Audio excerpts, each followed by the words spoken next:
Živjo, sem Matej Cepin in poslušaš 88. epizodo podcasta Goreči grm. Tokrat je z menoj Peter Merše, eden od dveh ustvarjalcev podcasta Tedenski safari. Gre za, vsaj po mojem okusu, enega najboljših političnih podcastov v Sloveniji. Zato se morda predvolilni čas, v katerem je epizoda nastala, zdi kar primeren za tak pogovor.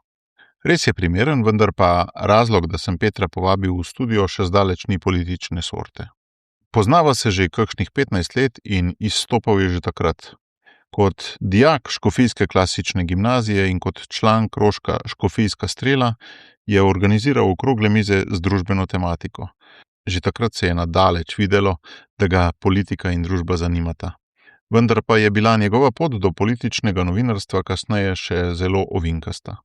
Študiral je računalništvo, v študentskih časih pa se je predano udejstvoval tudi kot skavtski voditelj in kot turistični vodič. Kako je takšna oseba na koncu po vsej tej poti pristala v novinarstvu, najprej v mediju Domovina, zdaj pa na zanima.me? No, več v epizodi. V njej pa boste med drugim izvedeli tudi, kako novinar lahko najde smisel svojega dela tudi sredi kričečega in navijaškega političnega sveta, ki je danes žal realnost. Peter je namreč svoje poslanstvo ubesedil na zelo zanimiv način. Pa gremo kar v akcijo.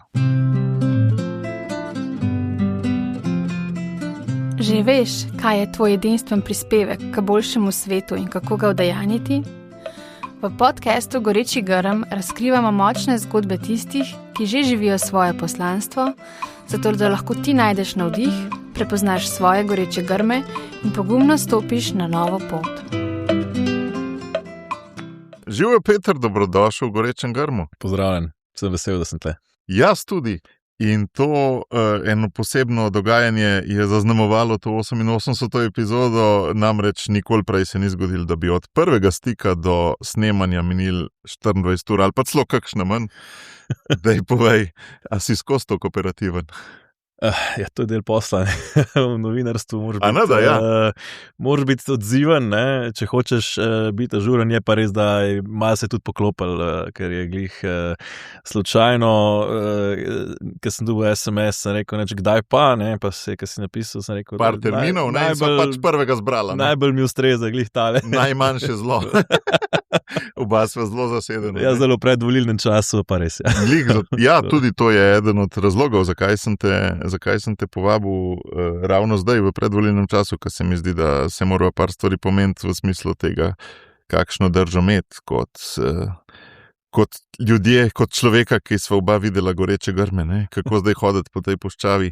Kaj pomeni 24 ur v novinarstvu? Oziroma, tako, a imaš kakšno anekdotico, kjer se je v 24 urah že vse obrnil, pa smo mogli vse zbrisati, pa na nov narediti, ali pa recimo, ne vem, vse mogoče sem ti preveliko nalogo. Mogoče ne, da bi zdaj vse zbrisal, no, ker ne se tako, že pač v smislu, včasih traja tudi več, ne vem, tudi več tednov zdaj za kakšno temo, ampak ko govoriva o nekih ažurnih, je pač v bistvu, ali si ta prvi, ne, oziroma ali si tam med prvimi, sploh če recimo govorimo o bolj nišnih medijih, ki smo malo manjši, smo redko prav ta prvi, ja. Ne, ampak smo ta prvi z neko dodano vrednostjo lahko, ne. In v tem kontekstu je potem, ko je tema vroča, se bere, ne? Oziroma se posluša, čez 3 dni je lahko že čist nekaj drugega in si lahko zgubil temo. Ne? To je v bistvu največji izziv velikrat tudi, no? Ker v majhni ekipi pol včasih pade preveč tem in pol kakšne ne uspeš pravcajt obdelati primerno, ne? Ker vse glih imamo pa nek standard, no, tudi kaj pač delamo. Ne? Se pravi, vsi med stiskalnicama, ne? Po en stran mora biti čim prej, po drugi pa dovolj dobra. Ne? Res je, zato včasih tudi kakšen all-nighter pade, ali kako bi se temu rekel, zato da je zjutraj pol nekje žurno. Zdaj, ko si to govoril, mi je tak vzgib prišel v glavo ali pa srce, a ti ni nič škoda te hitro pokvarljive robe, oziroma najbolj stara stvar na svetu je en dan stara novica, ali kaj že pravijo, ne? Mislim, škoda, to je ta posel. Ne, veš kaj ti bom zdajle, ja, sej vsi vdihnemo zrak, pa ga pol čez 5 sekund izdihnemo, pa nam ni ga nič več škoda, ne? Ampak kako tvoje umetnine v narekovajih, ki se zavržejo po 2 dneh, kako s tem živiš dejansko? Pač kako si utemeljuješ to? Un dan, ko je bila ključna mogoče. Ne? Ni to zdaj vsak članek, ni to zdaj vsaka... Eni so daljši, ne, bolj legendarni. Mislim, včasih bom tako rekel, no, še za prejšnji medij, za katerega sem delal, ne, se mi je po svoje zdelo včasih ironično. Ne. Mislim, ker večino člankov, ki jih delam, so dnevno aktualni ali pa vsaj pač v tedensko aktualni, če že. So pa kakšni pol tisti bolj splošni, ki jih narediš mogoče celo kdaj v rekovaju, v kislih kumarcah, ne, ja, točno to, ne. In moj eden najbolj branih člankov je bil kam na dopust s turističnimi boni. Se pravi, takrat, ko so bili, če se spomniš v covidu, ker sem si mislil in to sem spisal dobesedno tako mal za sproti zraven. A si mislil prve ali druge, ker razlika je bila očitna? Ta prve, takrat, ko so bili ta prvi, ker si samo lahko, ker za drugi so bili pošli, ker si samo na dopust. Ta drugi so bili še za knjige. Še za knjige in še ne vem kaj, ampak takrat, vem da, in to se, veš, ker to je v resnici, ne, pač je, kakorkoli obrneš, mogoče se nam zdi neka zgodba ful pomembna, na koncu v bistvu je bralec, ne, uporabnik, naročnik novic, tist, ki odloča in pač to je ljudi zanimalo. Ali pa, če hočeš, v zadnjem času je bil moj najbolj bran članek, da Hofer umika čokolino. Ne, po domače. Dobro, ja. In ja, lej. Pač včasih... rekel, da na njegovem blogu sta Voluhar pa Potica zmagoval. Kako Voluharja pregnati, pa kako Potico spet. Ja, se to, ampak to pač sprejmeš, ne. Damo ljudem, probamo ljudem dati to, kar rabijo, pa včasih jih še kaj vzgojiti zraven. Ne, greva kar direkt v žilo. Poslanstvo je zame vrhunec vsega najinega pogovarjanja, ne, pa po moje ti, ki si tak človek, ki veliko razmišljaš o zakajih, greva kar v žilo. Druge goste moramo čas več kol pelat, ne. Če novica kot produkt ni tisto, zaradi česar bi delal, ker je zelo hitro pokvarljiva, zakaj za vraga si šel v to? Kaj je tisto, kar spreminja, kar dela drugače? Sam en life imaš, plačo bi lahko zaslužil tudi na druge načine. Kaj je tisto, kar tudi ekipa, domnevam, ker ste imeli veliko pretresov, ni tisto, ne, kar si eni utemeljujo. Meni ni važno, kaj delam, važno je, da delam z dobro ekipo. Mislim, to je pomembno, da je dobra ekipa. To se mi zdi sploh v takem poslu še bolj pomembno, mogoče, kot so mediji. Ja, s tem, ko pač ni samo poročanje. Poročanje, kako se nekaj zgodi, je tukaj zelo odvisno, kako bodo ljudje o tem razmišljali, glede na to, kako je ta informacija podana. Ne? Ja. In v Sloveniji smo nekako bili do zdaj, oziroma do nedavnega, no, bom rekel, zelo, pa v veliki meri smo pa še vedno, zaklenjeni v dve vrsti razmišljanja, in sicer eno je ta izrazito socialističen pristop, ko rabimo neko veliko državo, ki bo za nas skrbela in nam pobrala vse davke, in pač ta zelo, Slovenci smo nekako, opažam, izrazito nagnjeni v nek ta socializem. Ne levičarski nujno, mi smo, po eni strani smo zelo konzervativni, ampak strašno radi imamo, pa strašno faušljivi, kar se tiče financ, pa strašno ne prenesemo, da ima kdo drug več kot mi, in zelo ujeti v to socialistično miselnost, no, to je na eni strani, in na drugi strani pa me pa prav boli ta neka frustracija, ki je pa recimo temu v narekovaju na desni, ne, neka ta mentaliteta žrtve, ne, ki je sicer, jo razumem, od kje izhaja, ne, od pač frustracij iz druge svetovne vojne in pobojev in krivic, ki so se takrat zgodile in se vlečejo še do danes, ne, glede na to, da imamo še vedno kosti v plastičnih vrečkah in neodkopane, ne, ampak ne, je tle ta globoka frustracija v smislu, iz katere se pa tudi ne da črpati, ker potem je vedno nekdo drug kriv, ne? Se pravi, ta pogled na svet, ki ima v bistvu nek bolj sproščen, bolj tudi aktiven, ne, v smislu, da ni zdaj vedno neka udbomafija in tranzicijska levica in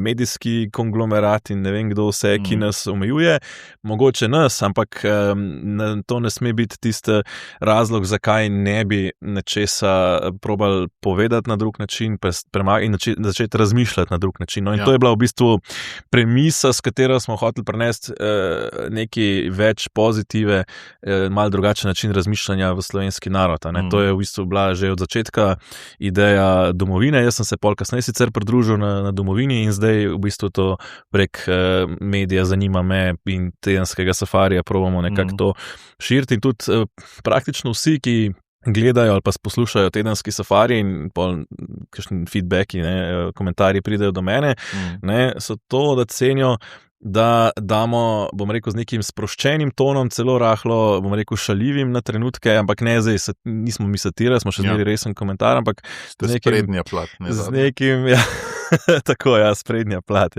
z nekim takim tonom prinesemo pač ta pogled na aktualne dogodke. In to je, po eni strani si rečeš, vsaka naša epizoda je aktualna, mogoče en teden in potem redko kdo bo še šel gledat, kaj se je 12 tednov nazaj dogajalo, ampak v tistem tednu damo pa mi ljudem neko to pogled na neko perspektivo pogleda, plus, da smo pač zdaj si že ustvarjali tudi neko to zaledje, da imamo tudi kakšne ekskluzivne informacije, ki jih lahko pol prinesemo. Pa določeni viri se pol pojavijo, domnevam, ki nate vplivajo, ali kaj? Oziroma kot novinar, recimo Bojan Požar mi najbolj stopa. Se pravi, domnevam, da on večino nekih informacij dobiva tako, da eni ljudje hočejo, da se nekaj spravi ven. A se to vsakmu novinarju zgodi, da imaš skozi več ljudi, ki hočejo, da se nekaj spravi in pač seveda imaš pol svoje filtre in koliko si etičen, bolj ali pa manj, ne? Mislim, moraš biti proaktiven v tem, ne pride to samo od sebe. Pač, ko imaš večje trobilo, se ti to več dogaja. In ko imaš več, vsako leto, jaz včasih hecam, da je pol vrednosti novinarja v njegovem telefonskem imeniku. Pač, koga ti lahko za neko informacijo pokličeš in koga ne moreš. Ti bom zdaj povedal, kako sem te jaz slišal tvoje poslanstvo.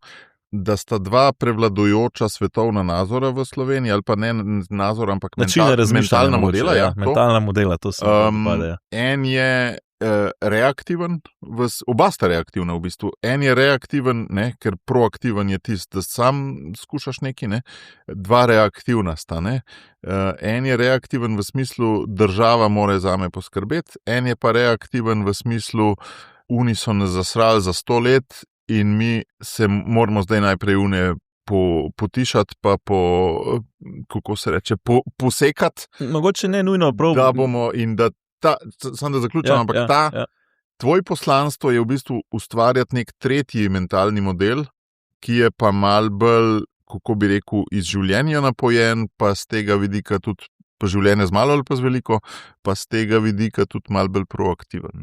Mislim, ta drug mogoče niti ne tok, mislim, delno ampak niti ni mogoče tok, dajmo posekati, ampak bolje v bistvu nič se ne da narediti zato, ker je nekdo drug kriv. Ampak rešitev moraš ponujati. Ampak jo pogosto jo ne. Izčistimo prostor, da bomo lahko, oziroma smo bogi, ker so nas pobijali, ker so nas dol tlačili, smo bogi, nič ne moramo zares narediti in se nam dogaja krivica. Ampak ti to vežeš tudi na dve politični stranki največji, ali pa tako levičarski, pa SDS recimo, ali ne čist, ker jaz ne bi tako rekel čist. Jaz recimo, ko se pogovarjam z različnimi ljudmi, to ni čist. Mogoče sam posamezna stranka najde v tem delu trga svoje mesto, niso pa člani posamezne stranke nujno taki. To nima, je bolj v smislu, eno je bolj lev pogled in eno je bolj desen pogled, ampak desen ni to, da si žrtev, Mislim, ampak slovenski desen. Slovenska desnica je prepogosto ujeta v mentaliteto žrtve. To v bistvu veliko to opozarjam. In to ni vezano nujno na stranko, bi pa rekel, recimo, opažam v letošnjih volilni kampanji, da so vse stranke malo ven iz tega šle, čeprav nekatere bistveno bolj kot druge. Recimo v preteklosti je bila Nova Slovenija glih tako v tem žrtvenem mentaliteti, je pa trenutno recimo nekako malo ven iz tega šla. Že Logar se mi zdi še najbolj, da je tle šel iz tega ven, da v bistvu on od vseh, mislim, on zase pravi, da je desno-sredinski politik, čeprav stranka recimo je neka sredinska bolj, oziroma neka liberalna bolj stranka, ampak recimo on gre bistveno bolj iz tega ven, ne? V smislu, da ni več tega neke užaljenosti, ampak da z nekim humorjem odgovoriš, ne? Te napadajo zaradi tistih burgerjev, ne? In pripeleš burgerje na konvencijo, ne? Te naslikajo kot psa in pripeleš psa na konvencijo, ne? To je ta sproščen bolj koncept, ki ga vidim, ne? In ne vem, če je sproščen, veš, mogoče je to, da vzameš, mislim, če imaš Boga zraven, je to, bi lahko celo rekel, breme dovoliš Jezusu, da nese še to breme, ne vzameš ga sam nase. Pa ni nujno samo to vezan na verski, ne, oziroma krščanski pogled, ampak pač to je čista, Jordan Peterson to prav, mislim, pač pri njemu sem to najbolj lepo videl, ne, v smislu, da imaš ti pač dva koncepta razmišljanja. Eno je koncept junaka in drugo je koncept žrtve. In tle nima veze, a si ti dejansko žrtev nekoga mogoče bil ali pa nisi bil, ne, oziroma tle on poudarja, Peterson tle poudarja, ne, da ključno je živeti iz mentalitete junaka, ne, ker potem si ti kot junak proaktiven. Če si ti žrtev, potem je vedno nekdo drug kriv, da ne, če si ti junak, boš naredil vse, da boš zmagal tekmo, ne, če si pa žrtev, pa je pa vedno sodnik kriv, pa je bila proga neravna, ne vem, pa prekratka, ne, ali pa predolga, ali pa kakorkoli, ne, v smislu, če ta športni žargon vzamemo, ne, skakalnica, ne vem, kako slabo pripravljena, ne, pač so drugi krivi, ne. Če si pa junak, pač ti narediš vse. In potem, če so drugi krivi, je to zate alibi, da se ne rabiš spremeniti. Ne? To je ta problem. Isti, zelo isti, po mojem 95% isti koncept kot sta moj proaktivna pa reaktivna drža. Ne proaktivna kot... Recimo, ja, v tem smislu pa ja. Reaktivna pa kot reagiraš na... ker se drugače ni dalo. To je bilo zdaj v 24-urnem časovnem razmiku, zdaj pa skozi leta se pa dogajajo te goreči grmi, pa puščave, pa tako naprej. Ti si zdaj, tvoja poklicna identiteta je novinar. Lahko že to rekel, zdaj je zdaj. Definitivno, ko sva se midva spoznala 15 pa 10 let nazaj, pa 5 let nazaj, ni bila še. Ti si bil kar v en juhci poklicnih identitet, se mi zdi. Najbolj mi stopa pač, to ni bil poklic, ampak bil si zelo predan skavtski voditelj, se pravi delo z mladimi, turistični delavc, računalničar kot po študiju. Ja. In tukaj mi je zelo zanimivo, ker si stavil zdaj na enega konja in to zelo malkrat naredimo, se mi zdi velikrat.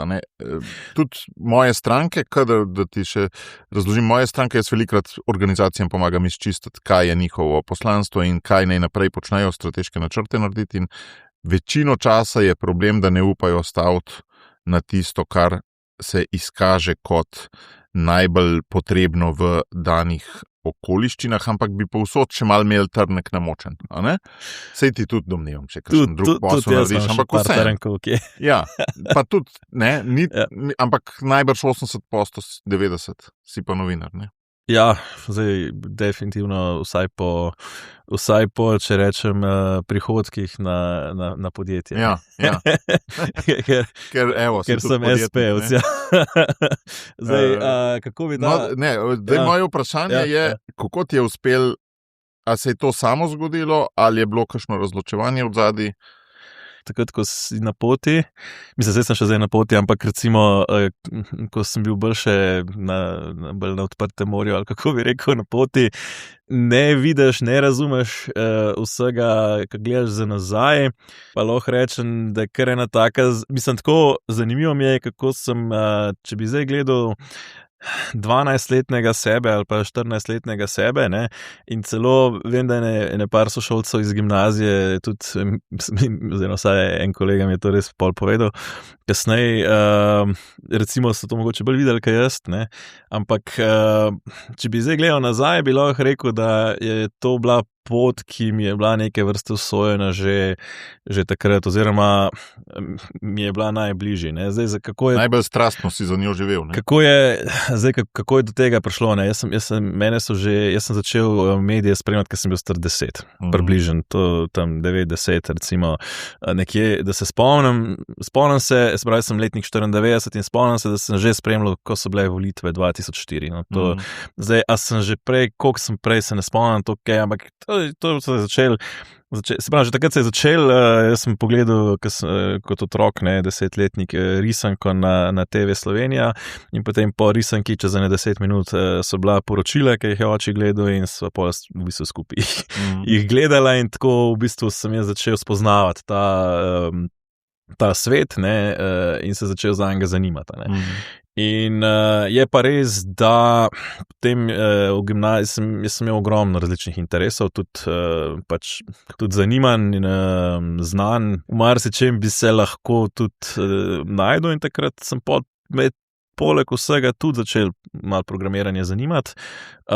Ne, sicer bi rekel, to glavno, ampak makar sem pa razmišljal nekako v novinarstvu, takrat iskreno nisem videl prihodnosti zame kot poklicne smeri, ker sem imel vtis, da pravzaprav bi mogel ali bistveno žrtvovati svoje vrednote, če bi hotel imeti neko stabilnost v življenju, dohodkovno in tako naprej, oziroma takrat sem imel vtis, da bi bil vezan na maksimalno enega, dva delodajalca, ki mi nista bila glih nujno optimalna, ne, pa jih zdaj zelo cenim, no, in recimo Radio Ognjišče in družino, ne, ampak v smislu človek, ki je pri 15 oziroma 18 razmišlja o prihodnosti in imamo nočeš iti v branžo, kjer obstaja ena sama, oziroma potencialno dva delodajalca zares, ne.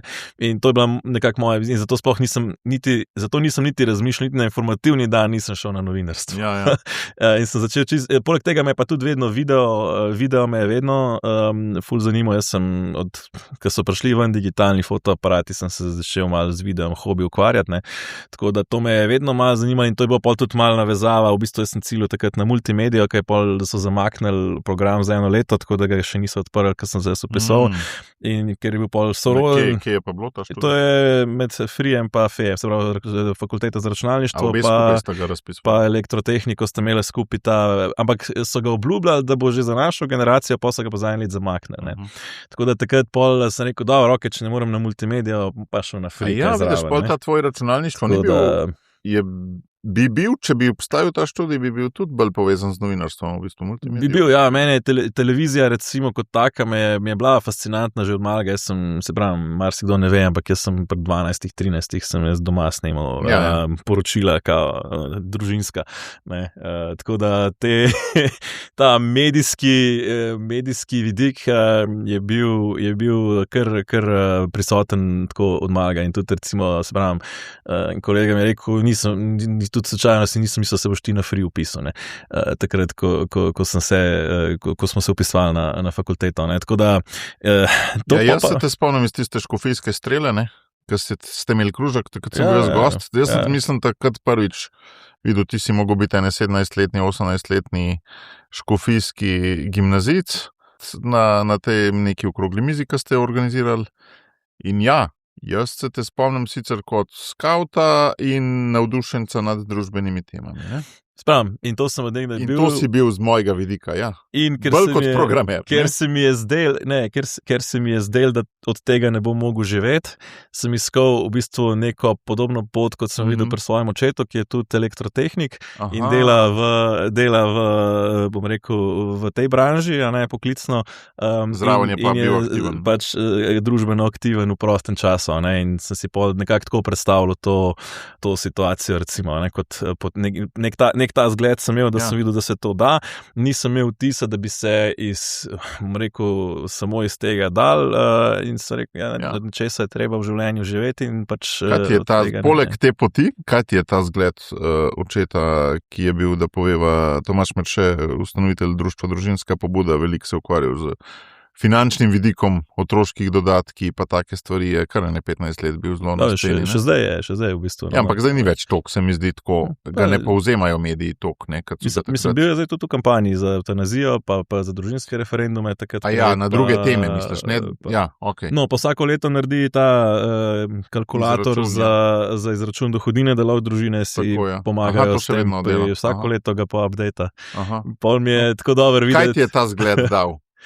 Mislim, ta zgled mi je dal, kar se tiče družbe, v prvi vrsti to, da če se nekdo loti nekaj premikati, se lahko, da te stvari so zelo počasne, se pravi, da ne smeš pričakovati, da boš nekaj naredil in bo zdaj kar svet cel drugačen za to, ne.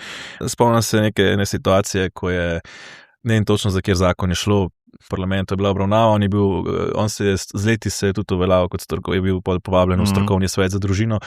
In potem je bil na seji parlamenta, bila je neka leva koalicija, sprejeli so nek zakon, ki je bil v principu dokaj slab, ne, in spomnim se, ko je prišel domov, ne, in sem ga vprašal, je bil cel dan v parlamentu, 8 ur sedel tam, pa skoraj ni tako prišel do besede, seveda. Bolj sem ga vprašal, je bilo čist brez veze, ne, in je rekel, ne, 2 naša amandmaja so pa le sprejeli. Mogoče zakon na koncu zmer ni bil dober, ne, in oni so imeli, mogoče so imeli 50 predlogov, ne vem, koliko so imeli predlogov, ampak v 2 amandmajih je zakon zdaj boljši, ali pa takrat bil boljši, nekako je zdaj s tem zakonom, ker niti se ne spomniš, za kjer ga je šlo, ampak je bil boljši, kot bi bil, če ne bi oni tega naredili takrat. Lepa anekdota, se mi zdi, da je ta zgled, kar se zapisujete, ne? Ni 0,1, ampak so drobni prispevki, ki... če nihče ničesar ne premakne, se ne bo zgodil, ne, to sem bil konec koncev, ne sam pri njemu, se tudi drugi, ne, ko sem bil kdaj ko sem od blizu spremljal razne referendumske kampanje, če se ne bi par posameznikov usedel dol pa rekel, kaj, a bomo mi kar pustili, da bo družinski zakonik tak, bi ga imeli že 20 let nazaj, bom rekel, uzakonjene umetno oploditev samskih žensk, ne? Oziroma že 25 let nazaj, ne? 2001 je bil prvi družinski referendum, recimo, če vzajemo v narekovajih, ne? Tako da ta del se pravi, da znaš ceniti majhne premike, ki se zgodijo zaradi velikega inputa, ki ga nekdo da tle noter, ne. Pa neki tudi zgled, se pravi, družinski zelo, to sem vedno cenil, no. Pa da se da tudi različne stvari, bom rekel, ali pa da se da združevati, no. Dve različni področji, kot sta elektrotehnika pa družbeni aktivizem, recimo. Ne? Ja, ker mene večkrat so me sprašvali, če je moj oče davčni svetovalec, ne, sem rekel, ne, elektrotehnik. Ja. Ne, ampak je po drugi strani v Sloveniji največji strokovnjak za družinske finance, oziroma za davčni družinsko zakonodajo, za davčni vidik družinskih financ in tako, družinsko politiko, recimo. Tako, ja. Ne, tako da v tem smislu, in to sem imel kot nek zgled, pa sem pa nekako ugotovil, da v bistvu ta vidik računalništva mi ni tako blizu, sploh ker mi je manjko ta stik z ljudmi, in jaz sem pa zelo po ovinkih prišel v medije, prek v bistvu sem najprej šel v turizem, ker mi je manjko res ta, bom rekel, stik z ljudmi. Kaj je bil ta turizem? Kako te je ta nagovarjal sploh? Veš kako, Mislim, kje se najde v vsej tej zgodbi, ker zdaj ga nisi omenil, ne? Kje se najde? To je bilo, mislim, korak, ne? Mimogrede, kaj, delal si kot vodnik po raznih krajih? Še zdaj delam, občasno to še zdaj delam, ne? Ampak jaz sem takrat pol šel delati licenco za turističnega vodnika, ker mi je manjkalo delo z ljudmi, pa zelo sem imel vedno rad geografijo, zgodovino pa potovanja. In jaz sem pol v bistvu prišel do tega, da sem rekel, zakaj ne bi hodil naokoli, ljudem razlagal, pa bil za to plačan. Tako da tle sem pol prišel. Prav je to ena stranska zgodba v bistvu. Čeprav je tudi ni tako stranska, razkrivanje sveta je podobno. Ne? Se pravi, to, kar zdaj delaš zanima me, je v bistvu odpiranje oči. Ja, kazanje ozadij. To me še zdaj zanima. Ne? Ja. To še zdaj tudi občasno še zmeri vodim, kakšne skupine, tako da vsako leto še zmeri naredim neki voden, ker me tudi kot ta drug trn, ki se rekel, me veseli. Tudi mi je to en tak odklop v smislu, da ne sedim za računalnikom, grem en dan s turisti po svetu, ne? Ali pa po Sloveniji. Pač odvisno od naročnika. Od konteksta. Ne, hočem reči pa to, ne. Jaz sem takrat že, se pravim, mediji takrat sem pa že spremljal recimo Domovino pa ekipo okoli Roka Čakša in oni so takrat imeli, to je ful zanimiv meni, oni so vsako leto imeli razpis poleti za nove avtorje in jaz se nikoli nisem prijavil na ta razpis, ker eno bilo to, da slučajno me glih tiste teme, izmeri sem jih prebral, pa takrat me glih tiste teme niso nagovarjale. To je bila ena stvar in druga stvar, ko sem jaz bral Domovino, takrat sem bil prepričan, sem rekel, to so res neki cari, jaz ne znam tako dobro pisati, da bi jaz bil del te ekipe, sploh se mi ni zdel, da bi to nekako, da sem jaz na tem nivoju. Ne. Ja. Sem pa vsake tok, v bistvu sem pol čist iz te potrebe, da bi vse glih neki dal iz sebe, neke misli. Sem pa odprl račun na tem blog spotu, ne? Kar je bilo spet, nisem niti imel ambicije za res, da bi nek blog fural, bolj je šlo za to, da takrat je bil Facebook najbolj aktualno socialno omrežje. In na Facebooku se mi je zdelo meni res grdo, ker so ljudje pisali cele eseje v Facebook in to je meni estetsko me bolelo. In nisem želel, da bi kar na Facebook objavil zato sem hotel nekam drugam objaviti, da lahko dam link na Facebook, da tako že si naredil kvirček lep. Pa slikca, da to lepo zgleda. Ne? Zato sem sploh odprl. Ni bila to neka moja ambicija, da bi zdaj bloger bil. V Sloveniji, ampak tako, zato da ka mi neki bruhne, da bi pa rad vendal, sem podprl tisti račun, zato da sem lahko napisal kakšen sestavek in da ga lahko objavim, da zgleda približen v javnosti. Toliko ima njega občutka za estetiko imam. In potem enkrat glih je bilo konc turistične sezone, ker v Sloveniji je ta sezona zelo vezana na poletje, v smislu, da pride do oktobra, je visoka sezona, polje bolj ni. Konc sezone, nekje septembra, mi piše Martin Nachtigal, ki je bil takrat oziroma pomočnik odgovornega urednika na Domovini, da če lahko objavi ta moj zapis, ki sem ga tisti dan slučajno napisal, kot dnevni komentar na Domovini. Sem bil takoj sem rekel, da na Facebooku bo to prebral, 100 mogoče ljudi, če je dober dan na Domovini, bo pač ta faktor bistveno večji. A tako se je začelo to sodelovanje v bistvu? In sem rekel, daj, in potem čez en teden pisal, če bi napisal komentar na neko drugo temo, pa sem rekel, pa sem ga napisal, pa me je pa Rok povabil na razgovor, in takrat sem rekel, zakaj pa ne. Tako je konc sezone, se pravi, bi mi čist pasal malo nekaj v drugo iti, in to se je poklopilo. Turistične sezone. Turistične sezone, oktobra se konča sezona, jaz sem šel takrat pol na razgovor, in padel noter, in slučajno, ironično, to je bila jesen 2019, tako da v bistvu vemo, kaj pol sledil, Tako da, pa tudi takrat sem pol, me je to čist navdušil, potegnil noter in sem gotovo, da je to zdaj res neka stvar, ki me veseli. To se pri mnogih mojih gostih pojavil, pri gorečem grmu najprej imaš goreči grm, se pravi te neki zapali, pol te pa povab pred faraona, in se ustrašaš tega faraona, in kako se je pri tebi to, jaz pa že nisem na tem nivoju, kdo pa sem, da bom jaz to, Pol se pa v bistvu na en tak bolj nežen, bi lahko rekel, čeprav so tle dva desta, ampak vseeno. Kako jaz pravim? Na en tak bolj nežen način se pol to zgodi, da si vseeno ljubljen in da si dovolj dober in da si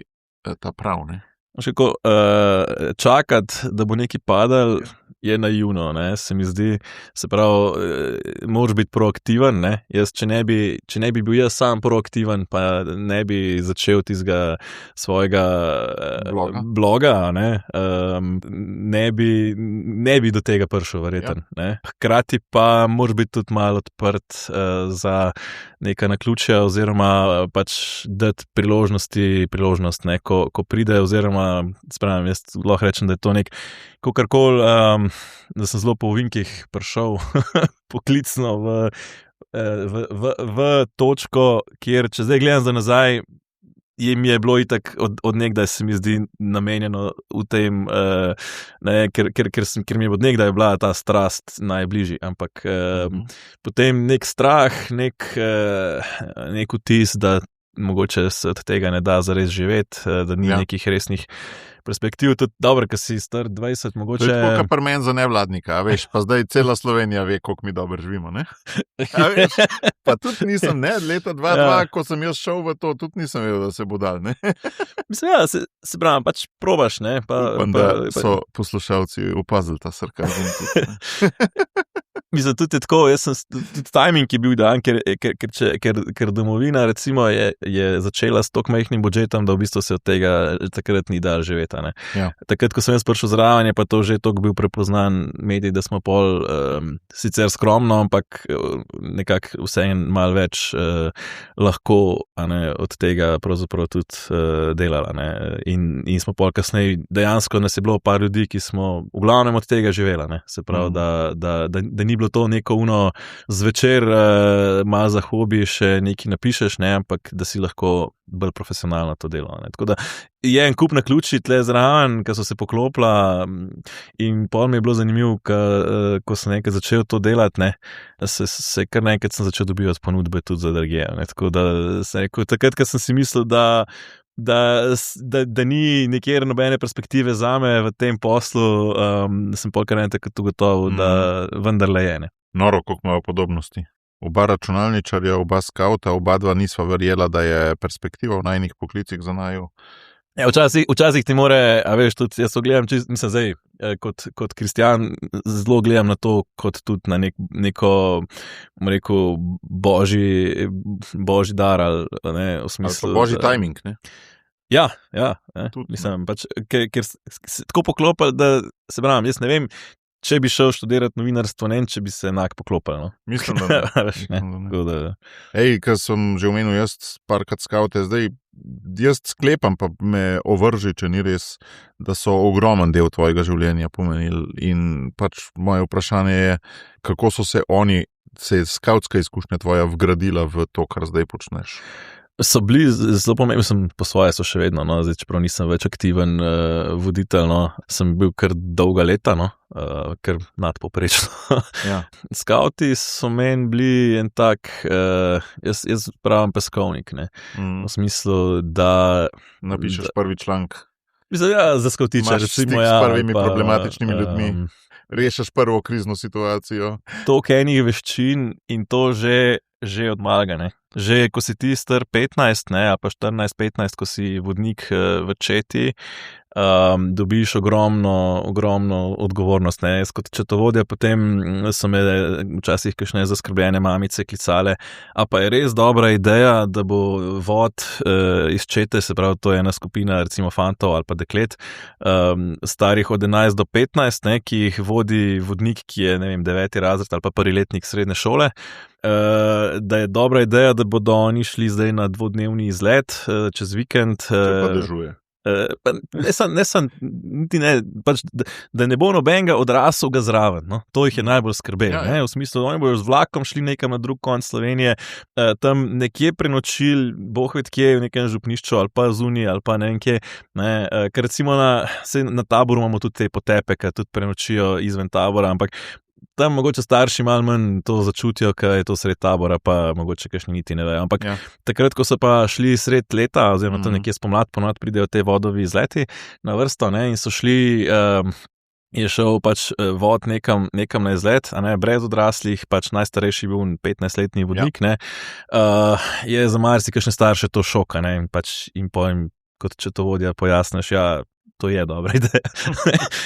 To je dobra ideja, ker nekje morajo dobiti ta in ta opolnomočenost, ki jo dobiš s tem, ko ti je zaupana odgovornost, ne, in kot te nekdo usposobi, ne, tle je ključno v bistvu tudi to, da voditelj usposob tega vodnika, da ga nauči, kaj mora biti pozoren, kako organizirati to, ne, in ne sam voditelj, tudi v bistvu to se pol mlajši od starejših učijo, ne, ker so kot novinci šli na ta izlet in pol karatejo čez 4 leta vodniki, a ne, že imajo nek ta vtis, kako se to naredi, še če to vodja jim da, bom rekel, še teorijo, ne, v praksi. To se nanaša skozi par let. In je to v bistvu za 15-letnika, ne vem, če ima kjera druga organizacija kot skauti, da upa toliko tvegati, da enemu 15-letniku da toliko veliko odgovornost. Ne? Pač, ko si ti vodnik, ne, pri 15 in vodiš ti svoj vod 6 izvidnikov, se ti odpre sveta, ker imaš v bistvu vtis, vse to se da, ne, lahko se to naredi. Jaz sem ogromno stvari v življenju probil, zato ker sem bil pri skautih in sem si upal to narediti, ker so bili zraven neki voditelji, ki so recimo jih itak smatraš bolj kot neke starejše brate, ne, in si če pa naš četovodja, ne, prav, da je, mislim, da se da bivakirati v snegu, pa se očitno da, ne? In greš bivakirati v snegu in preživiš, ker si pač to se pametno pripravil in greš. Ne? In je to neka izkušnja, ki jo nikjer drugje ne boš dobil. Ne? In isto greš na izlet, greš, narediš neke, mislim, take nore stvari, ki si jih sam od sebe ne bi nikoli upal in potem tudi kasneje v življenju to znaš. Ne? Konec koncev, sem rekel, če neč drugega, ne, znaš skuhati hrano za 50 ljudi. Ne? Koliko ljudi v Sloveniji si upa skuhati hrano za 50 ljudi, ne da bi naredili, ne vem, kuharsko šolo. Ja. No, ampak kako se to zdaj prevaja konkretno v sedanji čas? To me je bolj zanimalo še, ne? Kjero kompetenco zdajle imaš, kad ti zdajle prav pride pri tvojem delu? Kot voditelj moraš handlati starše, ne? Starši, ki so zaskrbljeni, ali pa zdaj, ki se pogovarjaš pač z nekom, recimo z nekim virom informacij, z nekimi politiki, z nekimi, ne, to neko, neka empatija, poslušanje, ki ga moraš razumeti, ko imaš te, neke mikro zadeve na ravni, ne vem, neke čete, nekega skvoja, ne, klana, če hočeš, ne, dal sem čez, se pravi, vodenje čete, skvoja pa klana, no, tako da z teh treh koncev, recimo, imam največ izkušenj.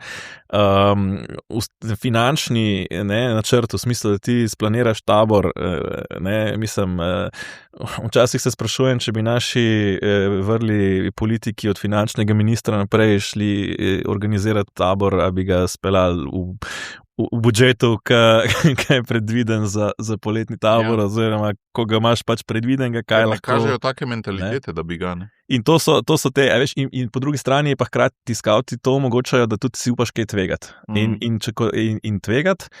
In pol tudi lažje oceniš, ne, ko včasih kaj preveč tvegaš in se zgodi, da, ne vem, pač si zafrknil, si še zmeri toliko v peskovniku, da ja, se zgodi, da grem tabor čez budžeta, ne? Ampak potem si iz tega nekaj naučil in zdaj ni šla firma falit zato, ker si, ne vem, pol kasneje, ko imaš firmo v finance narobe splaniral in si šel v bankrot in je, ne vem, pa ljudi ostali brez dela, ne?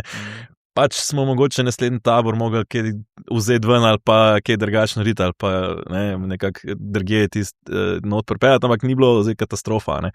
Včasih se heca, mislim, da je to sestra Rebeka imela za animatorje, recimo, oziroma za starše govorijo, da ona dela ne z otroki, ki pridejo kot udeleženci, ampak da to je v bistvu šola za animatorje, ne, češ, in pol se je pohecala in so bili kakšni starši zgroženi, ne, ko jim reče, a ne bi vam tudi ustrezali imeti kakšnih poskusnih zajčkov, preden imate svoje.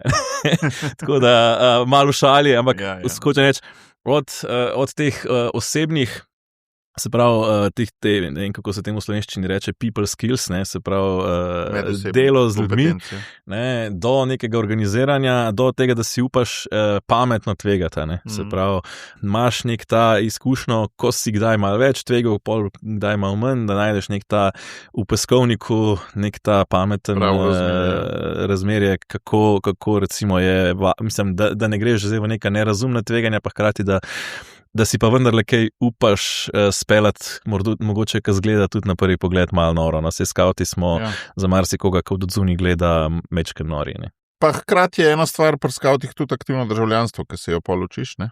Kje se ljudje učijo sploh o družbi? V družinah se zelo malo govori v resnici. Kjere stranke so, zakaj se eni, zakaj se drugi zauzemajo, kaj je prava politika v smislu policy, ne? V smislu, kako naj se dela to, pa to, kaj bi bilo najbolj prav. O tem se zelo malo otroci pa starši pogovarjajo. V šoli tudi ne. Državljanska vzgoja. No, evo, za poslušalce, mi to sva skupaj bila takrat, ko smo postavljali naš portal, ki še vedno zelo lepo živi na Socialni akademiji, oziroma vedno boljš, razgledam.si, ki ima slogan enostavne razlage družbe v nekaj minutah. Glih za razliko od tvojih novic, ne, ki so 2 dni stare, je tukaj posamezna lekcija večletno rok trajanja. Ne? Ja. Mi je čas, da sem imel možnost tudi sodelovati. Ja, ne, in zelo lepo si dal velik pečat. Takole bom rekel, zdaj smo v času pred volitvami in jaz tukaj bom tudi za nobeno stranko nič navil ali pa karkoli, ampak enkrat sem slišal v enem podcastu političnem, tistemu gostu se je zdelo, da zdajle bi bilo pa res dobro, da bi se veliko ljudi angažirali, da bi vsi ljudje nekako tvorili to civilno družbo in se aktivirali. In meni se zdi, da na referendumu o evtanaziji se je to zgodilo, da smo dobili to sem tudi komentar pisal za Radio Ognjišče, da smo dobili eno novo plast, bi rekel, civilno-družbenih delavcev, ki so pričevalci, glih tako, ne iz mentalitete žrtve, ampak na socialnih omrežjih iz ene mentalitete v smislu, naslov sem dal, kaj nam pa morajo. Ne? Po en stran se je vlada obnašala, kaj nam pa morajo, po drug stran pa te pričevalci, ki je bil glih december, ne? Po drug stran pa, ne, če smo veseli, po drug stran pa te pričevalci se mi zdi, se zavedajo takole, kaj nam pa morajo. Sej konc koncev so dobili eno novo, bi rekel, dimenzijo poguma. No? Ne vem, kako ti vidiš to? Ta trend v Sloveniji, a se to spreminja ali ne, ti imaš v bistvu veliko stika? Eno je to, da Slovenci imamo nek, bom rekel, blazno odklonilen odnos do političnih strank, ne? Ja. Kar je po mojem mnenju škodljivo, ne? Ker neka predstavniška demokracija, kar pač mi imamo in kar si ne predstavljam, da bi v bližnji prihodnosti bilo bistveno drugače, brez političnih strank ne more funkcionirati in tudi ne more funkcionirati na način, kot smo Slovenci strašno radi. Kot vidimo, lahko funkcionira, ampak je večja džungla. Zelo slabo. Ne, hoče reči, se na koncu zmerimo, ampak mi smo strašno radi potem za neke nove, ne, in to je pol brez izkušenj. Ker stranke imamo samo še 3, ne, praktično, ne. Ja, dejansko, ne. SDS, NSI pa SD, SD, ja, to so neke 3 resne stranke v Sloveniji. No, Levica v bistvu je tudi, no. Zdaj se že, ne, ampak je tako, da hočem reči, da problem je, ker tle pol ni neke te vzgoje, ne, ker ti moraš recimo zdaj prvič vidimo, bom rekel, vsaj na desni strani, ne, neke politike, ki so dejansko dali čez celo vzgojo od koncev podmladka, ne, od začetka podmladka do predsednik stranke. Ne. Mislim, da sta in Jernej Vrtovec in recimo Anže Logar sta dala to čez v demokratične. Janša je tudi recimo da sta zrasla iz podmladkov. Mislim, tudi Janša je, ne, ampak pač še v nekih drugih časih. Ne. Te dva predsednika recimo pa še tudi ljudje okoli njiju, ne, so taki, ki niso zdaj bili neki profesori, nekje vstopili v to politiko, ne, pol kot profesori pri 50-ih, ne, ampak od malega gor rasta s tem. Ne. In se mi zdi, da to je ključno, da take stranke imamo, ne, celo bi rekel, da jih pogrešam še na levi, mogoče kakšno več tudi tako, da bi bila neka kontinuiteta večja, ne, da se pol tudi lažje te ideje res presejo, ne, pa da so neke te strukture, ki naredijo svoje, ne, in druga stvar, ki nam pa blazno manjka, ne, pa ta civilna družba, ne, ker mi včasih pričakujemo, ne, sploh recimo bom rekel za ljudi, ki so, ne vem, neki pro-liferi, tipičen primer, ne, smo pol užaljeni, zakaj recimo stranke, ki so nam morda najbližji, teh tem še vedno ne obravnavajo na tak način, kot bi si želeli. Ne, in jaz zmeri pravim, dajmo se vprašati, v katerem biznisu so stranke, in stranke so v biznisu pridobivanja glasov. Ne? Ja.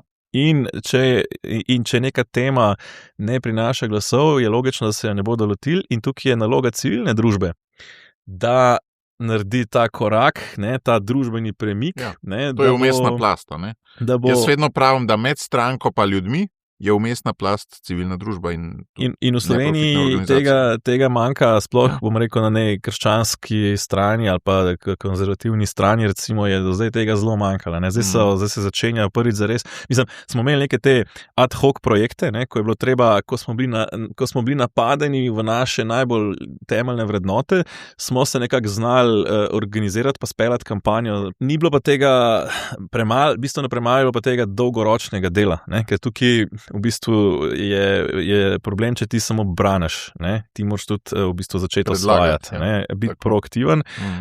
In to se mi zdi zdaj začel premikati. Zdaj rezultatov še ne more biti, ker je še premalo časa. To je tisto, kar sem ti prej na začetku rekel, ne? Pač to sem se naučil od očeta, če neš drugega. Da pač ni to zdaj, da narediš eno kampanjo ali pa par objav na socialnih omrežjih, pa bo zdaj kar Slovenija 180 stopinj v drugo smer šla.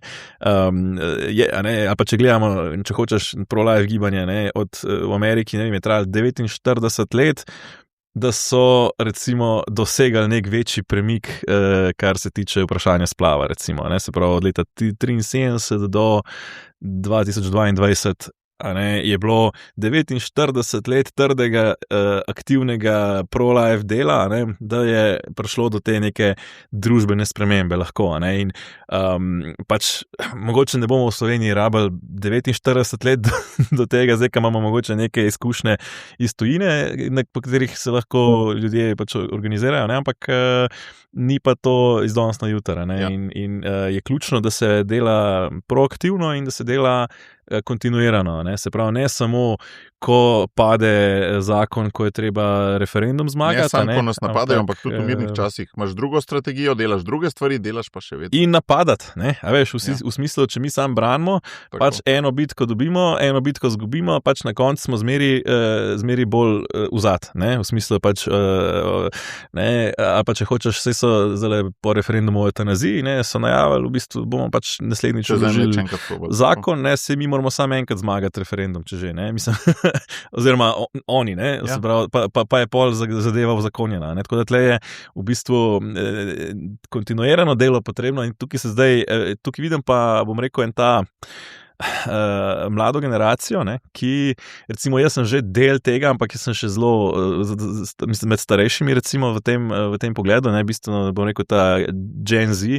jaz sem še milenic, ne, ampak bolj ta Gen Z generacija, vidim to razliko, ne, niso odraščali v socializmu oziroma v komunizmu, kjer bi se mogli bati, ne, v smislu glavo dol držati, da ne bodo šli na goli otok, ne, in potem niso doživeli te frustracije, bom rekel, ki se je zgodila, se mi zdi, predvsem milenicam, ne, ali pa še malo starejšim od nas, ko so, oziroma bolj še malo starejšim, mogoče bolj našim staršem, ne, ki so doživeli to vrenje po osamosvojitveno, kot so hoteli, da bi bilo. Ne, ker je bila osamosvojitev ta ogromen zgodovinski dogodek in potem po osamosvojitvi se ni zgodil ta preporod, ki so ga pričakovali, in to neka frustracija in potem je še, potem milenice se mi zdi, pa zelo zaznamovala ta finančna kriza, ne, ko si ti v bistvu potem nekako končal šolanje in si prišel na trg dela in nisi, mislim, jaz sem že bil izven tega, ne, ampak recimo neki ljudje, ki so 10 let starejši od mene in se pozna, a veš, se pozna to v tej volilni abstinenci in konec koncev urodnosti in še kje, ne,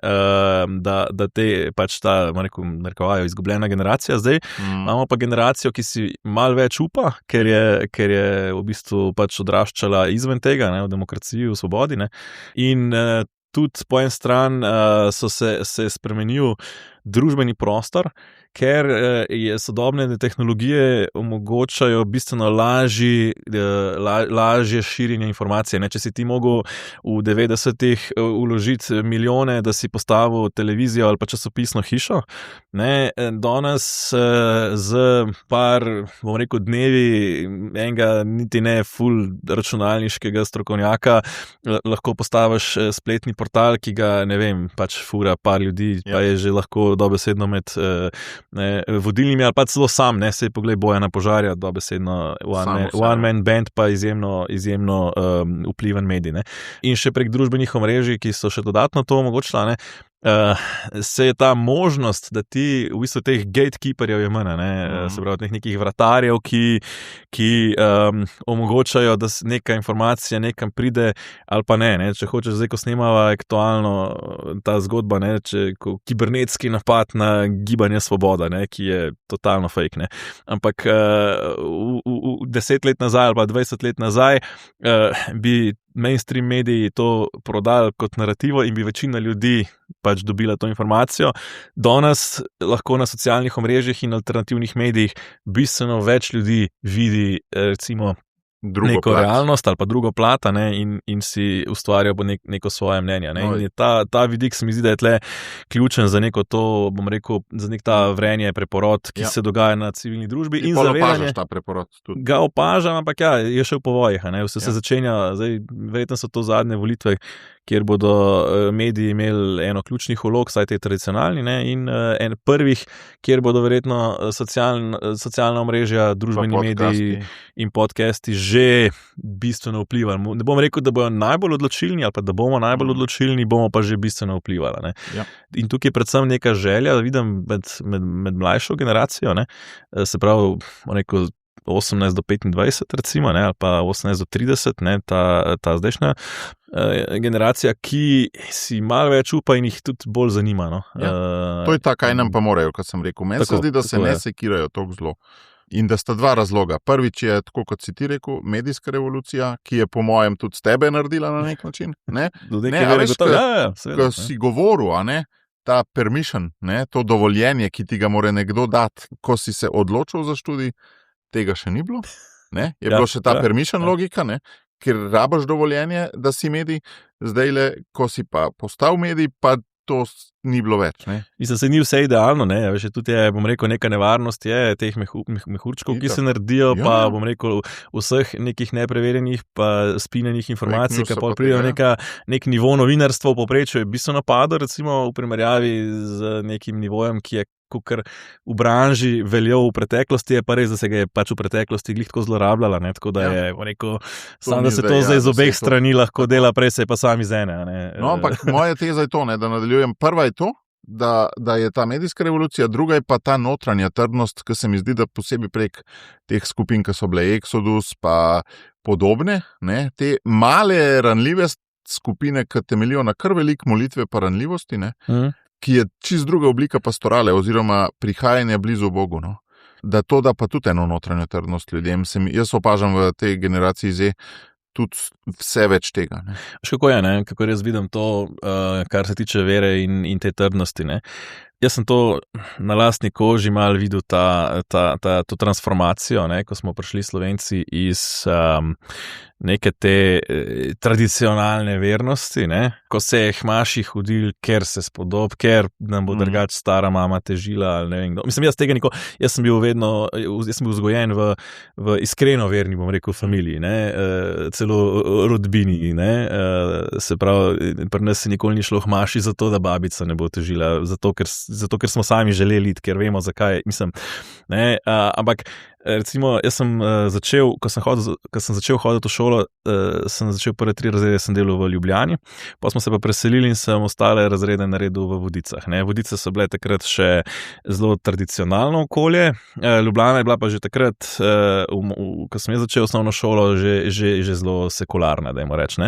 Recimo, kako se je to videlo, v smislu, v ljubljanski šoli nas je v Ruku hodil 5 iz razreda, od 25, v Vodicah takrat pa 20 od 25. Sicer res, da po Birmi tudi samo še 5, od unih 20, ki smo do Birme prišli, ampak tam je še bila ta tradicija, in v tej tradiciji v bistvu imaš neko to, po eni strani si večina in neko to je to malo uspava. Medtem ko jaz sem videl v Ljubljani, ko je v Ljubljani hodil v cerkev, je načeloma vedel, zakaj je hodil v cerkev, ker pač nisi hodil iz neke inercije ali pa iz neke, zato ker to vsi drugi delajo. In če veš, zakaj hodiš v cerkev, pol tudi pač malo bolj iz tega živiš. In to sem pol kasneje videl, recimo tudi, ko smo se primerjali po stegih, smo recimo vsaj pri nas v Ljubljani, jaz sem vodil ljubljanski steg, smo spet imeli bistveno bolj, res, da je tudi večji nabor ljudi, iz katerega črpaš, ker je pač velika populacija, pa pač zmeri... Lažje je bilo dobre voditelje dobiti, hočeš reči. Dobre voditelje in dobre otroke. Pač otroke iz družin, ki so vedele, zakaj jih hočejo skautom poslati. To, da smo prišli na točko, kot to, da si ti kristjan, ni več samo po sebi umevno, ampak če si kristjan, razmišljaš, zakaj si kristjan, moraš v bistvu sam pri sebi razčistiti, zakaj si kristjan, te naredi mogoče zato bolj, bom rekel, neko to jedro prečista, da si pol tudi bolj iz tega lahko črpaš. Drugače te pa to malo spava, ker si tak med vsemi, ki kao neki so, pa v bistvu noben zares ni. Daj povej še, zdaj so zelo veliko o zunanji podobi krščanstva govorila, kaj pa intimen odnos v smislu, kako se vidva to menta. Pa mogoče malo tudi v povezavi s tem, jaz mislim, da ste medijski ljudje pod skušnjavo navijaštva. Lahko. Ne, da si ti, ampak da ta služba prinaša s seboj ogromno, ti moraš poenostavljati stvari. Poenostavljati, ja. To je tvoja naloga, da jih poenostavljaš. Poenostavljati, ampak razložiti. Ja, poleg tega imaš vedno svojega lastnika, kot skozi manj je tega, ampak v bistvu, če hočeš to delati za kruh, imaš vedno. Ne, skozi manj pa skozi več, ne, v smislu pač večina medijev ima te neke lastnike, ki to zahtevajo. Ironično bom celo rekel, bi si potrditi, da je na desni tega vmešavanja lastnikov morda celo več kot na levi, kar je sicer pogojeno bolj z situacijo in siceršnjim levičarskim mainstreamom med novinarji, tako da na levi niti ni treba pritiskati, da sami od sebe novinarji tisti tako pišejo, ne, ampak mislim, to je en razlog, zakaj nas zanima, smo pač naredili svoj zavod, kjer nijamo nekih teh lastnikov in tudi v bistvu živimo. A vi ste zavod? Ja, in živimo od, v bistvu, po eni strani od naročnin in na drugi strani od, jaz pravim temu, manjših, večjih donacij, se pravi, smo vzeli to lekcijo, da ne vzamemo ene velike donacije, od katere bi bili pol odvisni, ampak pač več manjših. Ne. To je v bistvu model. To ste vzeli lekcijo iz domovine. To smo vzeli lekcijo iz domovine. In v tem kontekstu pač imam to svobodo, no, in tudi mi je fascinantno, ker si omenil to polarizacijo. Ne. Meni je pa fascinantno kot novinar, ko imaš eno redkih priložnosti, da lahko kukaš v zakulisja z večjih koncev, ne, ker večina ljudi pač vidi zgodbo, bom rekel, iz enega konca, ne, kot novinar, če se pa mal zakopleš noter, pa govoriš z več ljudmi, ker tudi lahko govoriš z več ljudmi, ker se s tem profesionalno ukvarjaš, ker ko raziskuješ zgodbo, pač ne, to rabaš. Ja.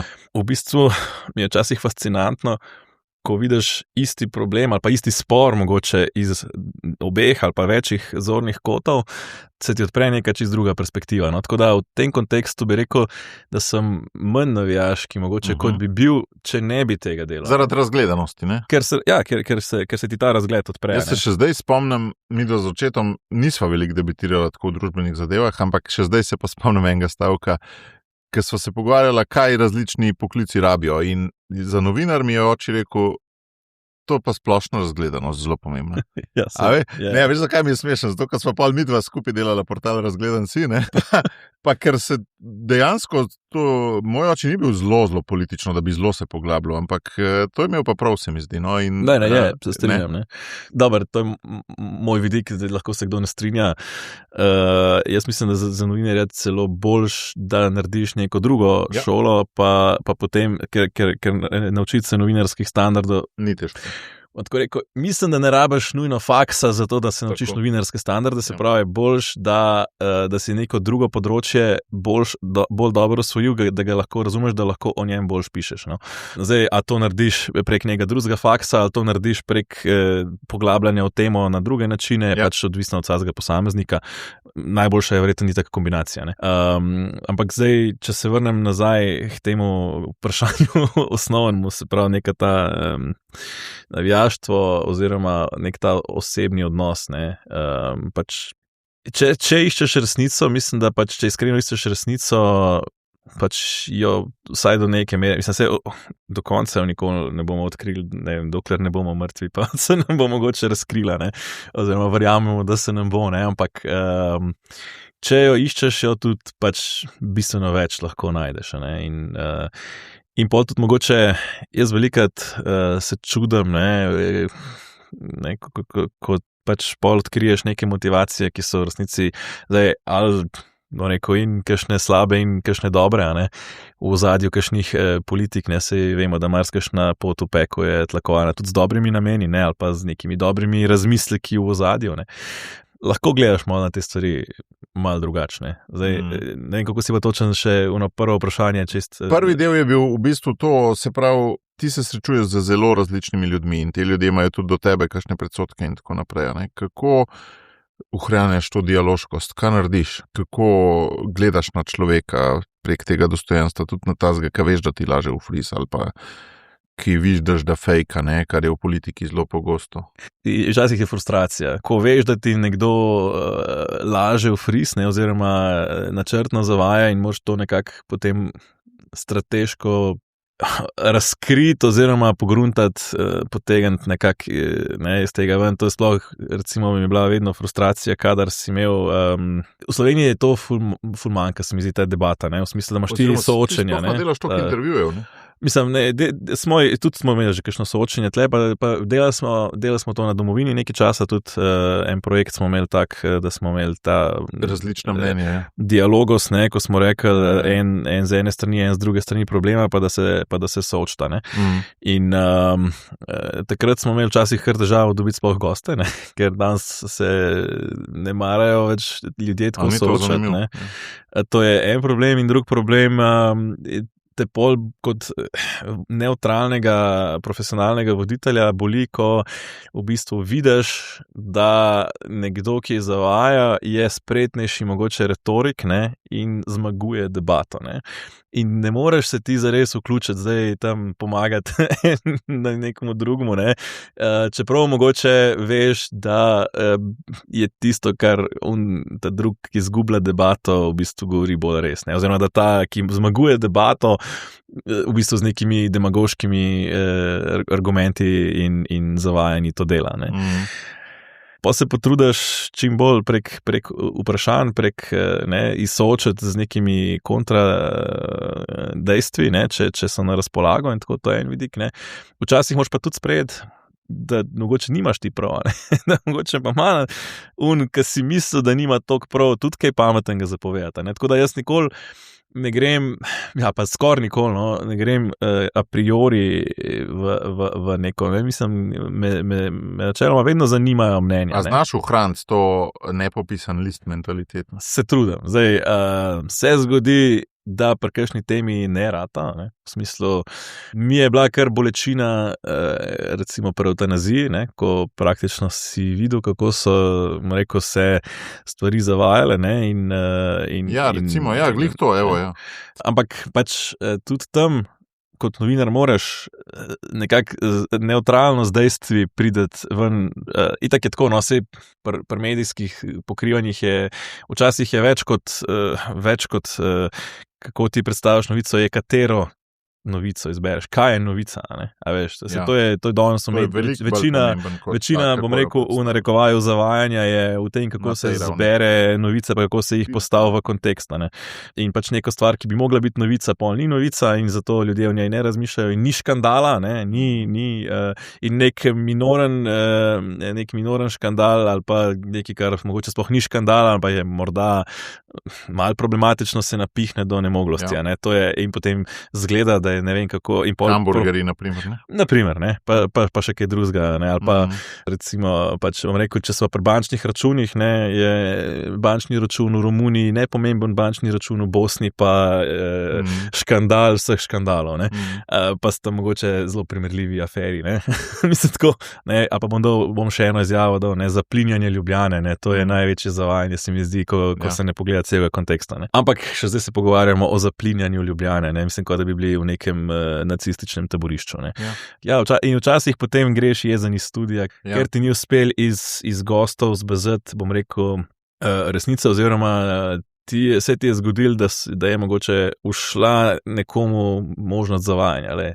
Nismo, mislim, včasih česa ne pričakuješ, včasih pač ne zmoreš. Čeprav tebi najbrž bolj leži to, kar ni toliko zelo direktno z ljudmi, ampak bolj podajanje premisleka, Si bolj v komentatorski vlogi, kot v vlogi poročevalca, Mislim, to je mogoče zaradi narave safarija, Ampak tudi drugače si, po moje, jaz se počutim v obeh v redu, Je pa res, da je mogoče, mi je ta komentatorska še bolj na kožo pisana, ker je še bolj iz neke širine, pa bolj iz nekega tega, mogoče, če se vrnem nazaj na tisto, kar si rekel, 24-urni cikel novic, ta komentatorski je mogoče odtenk bolj nazaj, je mogoče, in tudi tukaj smo recimo glih mi razvili ta koncept, v smislu, ker smo majhni, težko tekmujemo z največjimi, da bomo prvi objavili, zato imamo mi neko, recimo naš uredniški komentar, ki ti da, mogoče še neko dodano vrednost. Marsikdo je komentiral že, da prebere samo komentarje, ker je novico mogoče prebral že na drugem mediju. Ampak pride k nam po uredniški komentar. In to je mogoče tisto, kar ti iz neke širine pa nekaj tega vidika še bolj leži. Pa hkrati omogoča neko tržno nišo, tudi da pač lahko smo konkurenčni, čeprav nismo prvi. Ok, deva, bom kar direkt. Kaj ti Bog kaj sporoča o naši prihodnosti, pa o tvoji vlogi v tej prihodnosti? Kakšne vzgibe dobivaš? To so tisti zelo, zelo tanki v tišini. Ti si v medijskem pompu, vsaj jaz vidim, koliko sem, moja največja skušnjava verjetno je. Kljub temu, da znam iti za en teden v tišino in da hodim že 26 let za en teden v tišino, skoraj vsako leto, razen vmes, ko so bili majhni otroci, oziroma ko so bili samo majhni otroci. Kako to tišino najdeš, kje se povežeš z najbolj bistvenimi mislimi in kaj ti sporoča? Dejansko me zanima, Peter kot prerok, ne? Kaj ti sporoča? Kam gremo, pa kaj je tvoja vloga? Ampak dejansko, če znaš ne pofiltrirati to, kar ti misliš, ampak to, kar ti Bog govori. Ja, lej, to je včasih zelo težko. Ne? Mislim, zelo me nagovarja mati Terezija, ki mislim, da je rekla, da je bilo vmes v njenem življenju, ne vem koliko let, ko je bila v puščavi, ja, ko ni zares čutila. Mislim, se mi dogaja oboje. No? Mislim, imam tudi te trenutke, ko se jezim, ker mislim, na Boga, ne? Ker se mi zdi, da mi ne da teh, ali pa ga mogoče sam ne znam pravilno vprašati. Mogoče, ne? In so trenutke, ko vidiš, se pravim, ali pa sploh, ko še vidiš včasih še bolj za nazaj, celo kot za naprej, se mi zdi, da pač, ker za naprej velikrat vidimo mogoče, ne vem, en korak spredi, ne, pa potem, ko prehodiš en del poti, lahko vidim za nazaj, se pravim, neke te božje dotike, ne, ki, ko so se mi stvari v življenju ti sporoča, da te vodi, ne? Ja, ampak mogoče takrat sploh nisem tega vedel. Ja. A veš, če gledam za nazaj, koliko enih korakov naključnih, ki niso bili verjetno naključni. Ki to niso bili, da. Se mi je zgodil, da sem prišel do tega, kjer sem danes, ne, in na način, in ko lahko v bistvu pač delam v ekipi, ki je vrhunska in od tega, bom rekel, živim, da ne rabim še neke službe, v kateri bi trpel zraven. Spet referenca na očeta. Ne, se on ne trpi, on uživa v svojem delu tudi, ampak recimo, jaz sem pa gotovo, da to me ne napolnjuje, ne, da bi rekel zdaj, da bom, ne vem, programiral. Ne. Tako da glih v tem vidiku pač hvaležnost tudi čutim, ne? Bolj za nazaj in včasih se malo jezim na njega, ne, ker pač na kakšnih področjih pa tavam v temi še vedno, ne, tako da velikrat se mi odpre ko berem odlomke iz Svetega pisma, dobim nek klik, si rečem, to je pa že 2000 let iste zakonitosti, isti vzorc, ne, ko gledaš in ne vem, farizeje ali pa apostola Pavla, ko jim razlaga stvari in se rečeš, to bi lahko danes razlagal, pa bi bilo glih toliko aktualno, oziroma je glih toliko aktualno. Ko gledaš neke Jezusove nauke, čistko, ali pa koncev v stari zavezi, pa je še toliko in toliko tisoč več let, kako so neki vzorci brezčasni. No. To je mogoče en ta vidik, ki ga res vidim biblični, ne, včasih tudi v današnjem času.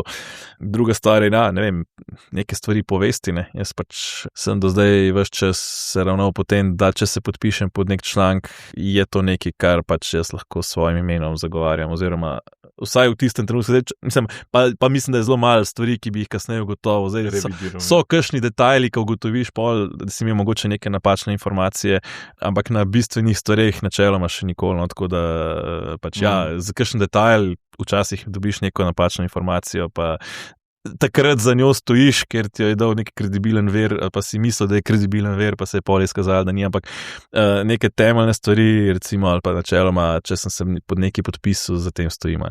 In nikoli nisem potem tudi ustrajal v tam, kjer tega ne bi mogel. Koliko se ti je glas umiril, kar v Bogu govoriš? Zanimivo, ne? In kam te zdaj to, kam te vabi to? K čemu? K čemu? Mislim, k temu, da prinašam v slovensko javnost informacije ali pa opažanja, ki jih jaz vidim kot resnična. Se pravim, lahko da se kje tudi motim, zaenkrat, ampak generalno pa to, kar vidim, da je neka resnica, neka realnost. Ne. Z očetom kaj preverijo te stvari? Se mi zdi tvoj oče tak. Debatirajo velikrat, ja. Je, ne? Se večkrat. A kaj pritiska na uredniško politiko tebe osebno? Ne, to ne, mi pa da kakšne dobre ideje, kdaj. Tako da marsikšno, kaj opaz, kar mogoče jaz ne, pa kdaj pa debatirava, no. Ne, da bi pa zdaj... Tudi se ne strinjava vsem, no, da bo pomote v temeljnih stvareh. Ja, jaz upam, da se človeka različnih generacij ne strinjata ve vsem, ker to bi bilo pa res grozen. Ker to bi kazali na tvojo šibkost, ne na njegovo. Se pravim, da to ne. Drug vidik, ki ga mogoče še tle zraven vidim, je pa ta, ki si rekel, da sem začel kot mladinski delavec, ne, nisem še čist tega zaključil tudi, ne. Ja? V smislu in...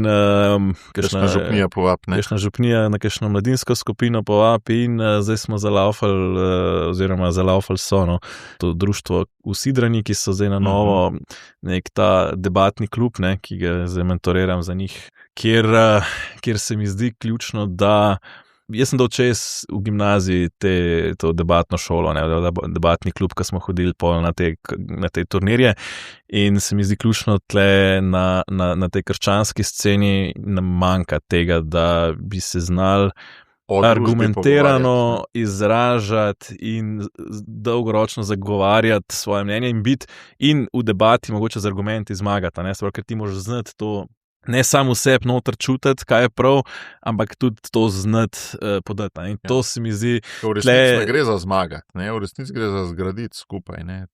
Mislim, dobro, debata je debata v bistvu kontraproduktivna v tem vidiku. Ne, ti lahko z argumenti gradiš skupaj, ampak moraš ti znati svoj argument pametno predstaviti, da konkurira lahko argumentom nasprotne strani, še posebej ali pa konkurenčne strani, ne, da ne bomo zdaj v tem nujno boju, ne, naši. Veš, ker mi na Socialni akademiji ful zagovarjamo koncept dialoga, ne, kjer skupaj gradimo različni stvari, ne. Saj ni vedno, ne, s hudičem ne sme biti dialoga, ne. Zdaj, za katerega človeka lahko rečeva, da je hudič, ne, a veš? Mislim, človek noben, jaz nimam človeka, ki bi rekel, da je hudič, v katerem je prevladujoča So pa vidiki, kjer hudič dela skozi ljudi in mislim, konc koncev, ko gremo proti temeljnim vrednotam, ko grejo pač neke politike, rešitve proti našim temeljnim vrednotam, pa jih je treba premagati. Ne? Zdaj, ko pa iščemo neko skupno prihodnost, pa je dialog ključen, ampak tudi v tem dialogu je treba znati biti argumentiran in retorično spreten, zato da lahko podaš resnico. Ne, zmota ali pa, bom rekel, velikrat imamo kristjani recimo neko zmoto, ne, v smislu, se bomo mi ljudem povedali resnico in bojo verjeli. Ne. Ampak resnico moraš znati ti tudi argumentirati oziroma zapakirati tako, da jo ljudje razumejo, ne? Da jo lahko razumejo, da je jasna, da je precizna, da je retorično spretna, ne? Brez tega je težko. Ne? In to je tudi veščina, ki jo samo z nekim, bom rekel, dolgoročnim trdim delom lahko osvojiš. Pa ni samo veščina, tudi je, a veš, ni samo ena retorika, drugo je pa tudi, da ti ljudje imamo eno veliko tremo nastopati, ne, govoriti, argumentirati pred množicami in tukaj je to en tak, rekel, laboratorij, ne, en peskovnik, ne, kjer ti se naučiš tega, da potem lahko nastopaš. Jaz sem to pač v gimnaziji dal čez in ljudje sprašujejo, ne, kakšna priprava, koliko imam treme, če me kličejo recimo na televizijo nekaj komentirati, ne. In se pol čudijo, ne, nimam neke hude treme, jaz sem to v gimnaziji dal čez 4 leta, smo s temi istimi ljudmi, bom rekel, ne, ki so potem na drugi strani, smo se brusali v unih letih. Ne.